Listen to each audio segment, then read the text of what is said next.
mabuting gawing paminsan-minsang tip kaysa araw-araw na inumin. Ano ang mas mainam na inumin?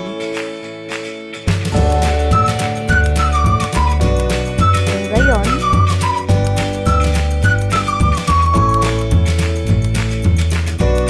ano ang pwedeng inumin?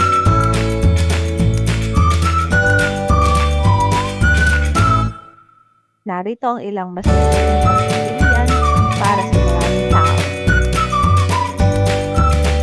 Tubig,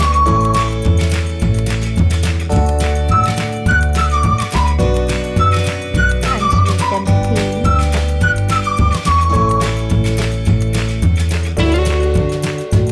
black coffee o coffee na kaunti o walang asukal kung naaangkop sa iyo, gatas o fortified soy milk na walang dagdag na asukal, depende sa iyong diet type. Laging sa alang-alang ang payo ng iyong doktor o dietitian, lalo na kung mayroon kang diabetes o iba pang kondisyon. Hindi ibig sabihin na hindi ka kailanman maaaring uminom ng paborito mong inumin.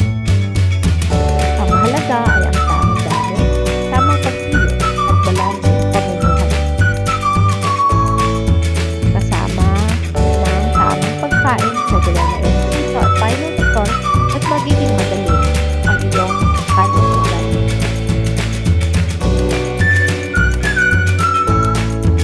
Kung may natutunan ka sa video na ito, huwag kalimutang i-like, i-share at mag-subscribe sa Nurse ng Bayan. Maraming salamat sa iyong panonood. Hanggang sa susunod nating video, manatiling ligtas at malusog. Salamat mga kabayan. Till next time!